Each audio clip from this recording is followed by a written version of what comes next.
Di dunia yang terluka, kemana kita melangkah? Dunia hari ini terasa begitu bising, bukan hanya oleh suara mesin dan berita, tetapi oleh jerit manusia yang kelelahan.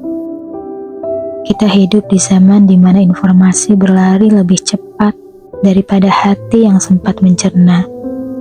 Berita datang silih berganti tentang perang, kelaparan, ketidakadilan, tentang saudara kita yang kehilangan rumah, tentang anak-anak yang tumbuh dengan trauma sebelum sempat mengenal mimpi. Dan kita sering hanya terdiam di balik layar, scroll demi scroll dengan perasaan campur aduk, marah, sedih, takut, lalu lelah. Ada hari-hari di mana dunia terasa seperti akan runtuh, seolah kebaikan kalah oleh keburukan, dan kebenaran tenggelam oleh kebisingan. Namun, jika dunia terasa gelap, bukan berarti Allah meninggalkan cahayanya, karena sejak awal Allah sudah mengingatkan kita. Telah tampak kerusakan di darat dan di laut karena perbuatan tangan manusia. Ayat ini bukan sekedar peringatan, tapi cermin bahwa kerusakan dunia bukan tanpa sebab dan bukan tanpa solusi.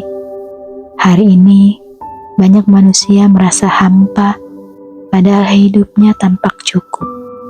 Kita punya rumah, tetapi kehilangan rasa pulang.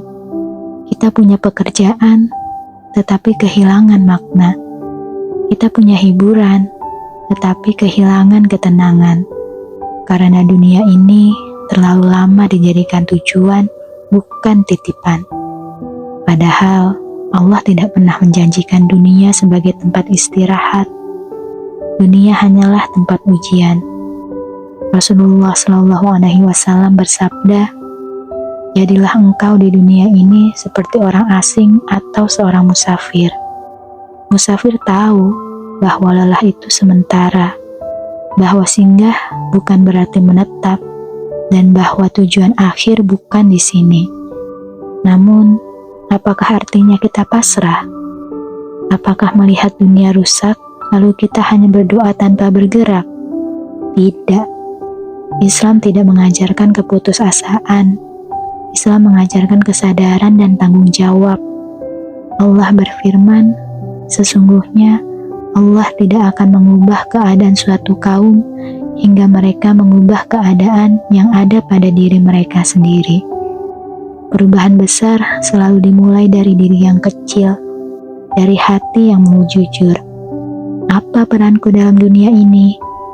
Solusi dunia hari ini bukan hanya pada pemimpin, bukan hanya pada sistem, tetapi pada manusia yang sadar bahwa lisannya bisa menyembuhkan atau melukai, sadar bahwa jarinya bisa menolong atau menyebarkan kebencian, sadar bahwa diam pun bisa menjadi dosa jika membiarkan kezaliman terus hidup. Kita mungkin tidak bisa menghentikan perang, tetapi kita bisa berhenti menormalisasi kebencian. Kita mungkin tidak bisa memberi makan satu negeri, tetapi kita bisa mengenyangkan satu jiwa. Kita mungkin tidak mampu mengubah dunia, tetapi kita bisa mengubah ruang di sekitar kita.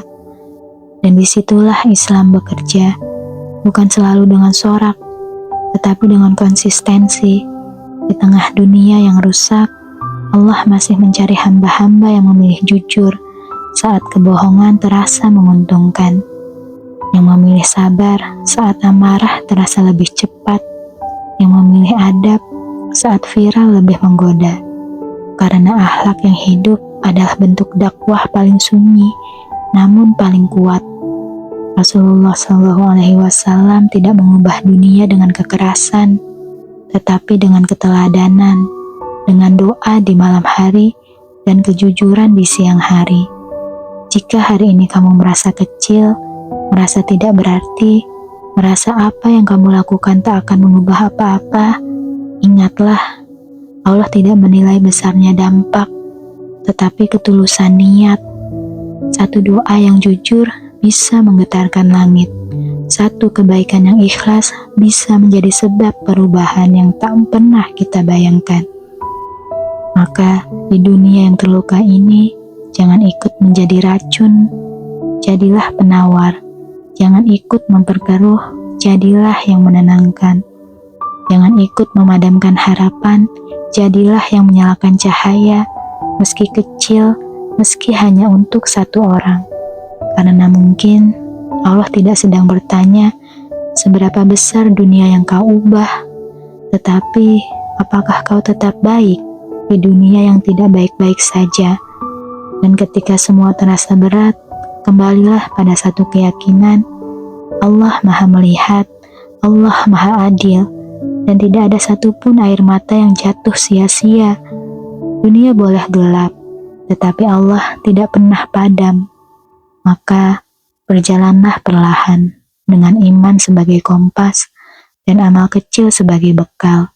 Karena cahaya tidak lahir dari keramaian, tetapi dari hati yang memilih tetap bersih di tengah dunia yang terluka. Wallahu a'lam.